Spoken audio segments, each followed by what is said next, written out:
Nara Lokesh nomination rally దుమ్ము లేపుతున్నారు. మంగళగిరిలో Nara Lokesh nomination ర్యాలీకి ప్రజలు బ్రహ్మరథం పడుతున్నారు. ర్యాలీ సందర్భంగా అడుగడుగున మహిళలు, పట్టణ ప్రజలు నీరాజనాలు పలుకుతున్నారు.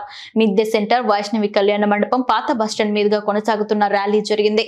పసుపు జెండాలు, టోపీలు ధరించి ఉత్సాహంగా ర్యాలీలో తెలుగుదేశం కార్యకర్తలు, అభిమానులు పాల్గొన్నారు. డీజే సౌండ్లు, డప్పు శబ్దాలు, బాణాసంచ మోతలతో మంగళగిరి పట్టణం దద్దరిల్లింది.